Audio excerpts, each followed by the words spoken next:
Thanks for visiting Bella's Vistas. Please like and subscribe. Click the notification bell as well. Well, today we're driving up Highway 101 North. We're on the Olympic Coastal Trail. We're going to go past Beach 1, Beach 2, Beach 3, another Beach 1, Beach 2, and Beach 3, and we're going to save Ruby Beach, the very best, for last. What a sunset we got at Ruby Beach. But in the meantime, just look at the water here. I'm telling you, walk down to the beach, it's just gorgeous. I love to see rocks in the foreground with the beach and the sky in the background. When it's a sunset or something, that's just icing on the cake. But these rocks, imagine, look at the size of those.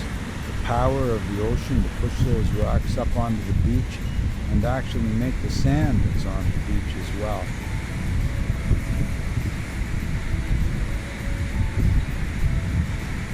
Everybody seems to be having a lot of fun here, running around up and down on the beach, just sitting there sunning themselves.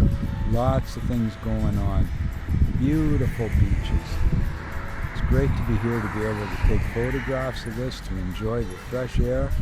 I'm having a wonderful time. Look at that horizon, just as straight and flat as could be. Amazing. Beautiful stuff in the foreground. Now this lighthouse, wow. This reminds me of a lighthouse in Newfoundland. It's uncanny, the resemblance. Once again, the waves on the beach. Just look at the sea. It's gorgeous. Wonderful time to be had.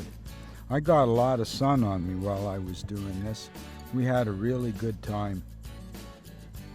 A lot of the beaches Bella wasn't allowed on, so we had to take turns dog minding and picture taking. But we don't mind that. We have a lot of fun anyway. It's just great. I'm so happy to be able to bring Bella along with us on these trips. She's got her own bed in the van and her dish, and she really likes it. She loves camping out. I'm sure she'd like these beaches a lot too. Sometimes she likes to sit out and watch things. The sky in the background really adds to the pictures. I think when you've got a mountain and some clouds over top of it, it's much nicer than just plain. Now we're just burning down the highway again. Over the guardrail, the ocean is right there, and the sky just goes on forever. We're so fortunate to be doing this drive. Just having a great time. People running up and down the beach.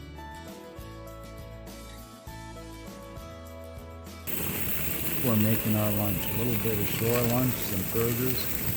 Got to keep the sand off the barbecue. There, look at the sky. Gorgeous sky.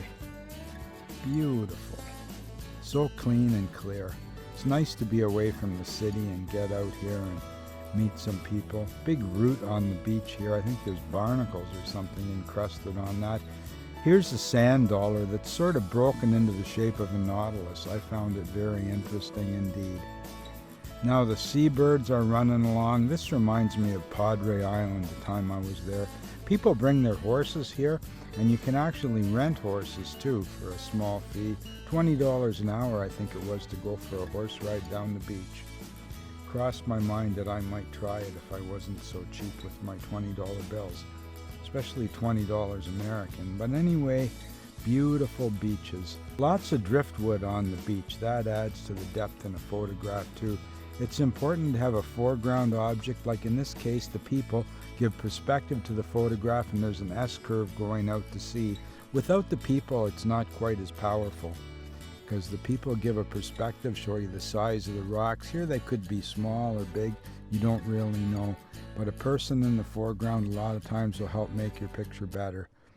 I like the aerial perspective here. Off in the distance you see the mist. Here the driftwood is anchoring our photograph in the beginning, and then it goes off into the distance. So you've got a strong foreground, a midground, and a background. This tree growing out of this little island, like Sunday or something, this van pulled up when we were making lunch. Imagine driving around in that. Or this yacht, look at this old yacht, wowee. And in one village there were these little buildings, look at that, they're like toy buildings. So cool. Here again I'm using driftwood to anchor the corner of the photograph and the waves off in the distance. A big rock in the front of this video gives you perspective on the beach as well. Otherwise you just have water and the sky kind of flat. Here the people are enjoying themselves.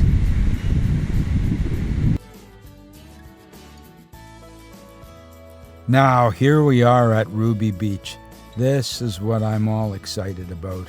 I'm going to spend the rest of the day here on the beach. There's a lot of people here too planning to do the same thing. You can see people scattered all around here.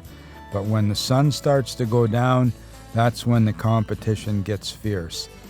Here the logs are the foreground in the photograph. I went back and forth from the van a couple times throughout the day and made some exposures so I'd have a little variety on the scene. Once again, the rock in the foreground is adding perspective to the photograph. Here it's mostly aerial perspective that's giving depth. Here you've got the trees in the foreground, a rock in the background, and the sky to pull it all together. Just a wonderful place to be. You start to see a little bit of color now. Look at this. It almost looks like that driftwood is catching fire from the sun. Just getting ready. I'm very excited about this now. Deciding what lenses. Now I'm afraid because it looks like we might lose the sun. The sun is hidden behind the clouds here. But you've got to hang in for that golden hour or golden 10 minutes or however long you get, because magic is starting to happen now. The other guys have all gone home and they put me first in line. Now I'm waiting and waiting and waiting. It only takes 15 or 20 minutes. It's that last mile. That's what it's all about, going the distance to get the photograph. Look what's happening now. Everybody's gone home. I'm shooting HDR with long exposures. I shoot over here just for a little bit of a break and come right back. Now it's really happening. Look at that. Wowee. Getting lots of exposures. Really nice. Now it's not so colorful again. Getting a little more color again. Here I put a log in the foreground to bring some depth into the photograph. You can move things around a little bit. Rain has started. There's a couple diehards in the foreground. They gave up by now. Now it's really starting to happen. I'm changing out lenses using wide lenses. Look at that. This is the end of a perfect day. What a great day. The next day, we decided to go up the big mountain, so we drove the van up the mountain and we did some climbing, and I found some perspectives. Once again, I've got ocean and clouds and trees. Trees in the foreground to anchor the photograph and give some depth. Today we went up to the northwest corner of Washington State. We went from Callam Bay all the way up to Neah Bay, and we got some amazing photographs on the way. There was sort of a reserve here. I got some eagle shots. It was so great. It was really good. Flying eagle, eagle walking on the beach, some totem poles, some real genuine native stuff. This was just amazing. Everybody was very friendly to us as well. Look at these two characters on the beach. Wow. There's the sign. It's just great. We saw this schoolie bus where we were taking a little hike. Where we camped up, we found these guys were out fishing in these pontoon boats sort of things. There's our van where we're parked up getting ready to have supper and have a nice night of it. Thanks for visiting Bella's Vistas. Please like and subscribe. Click the notification bell as well.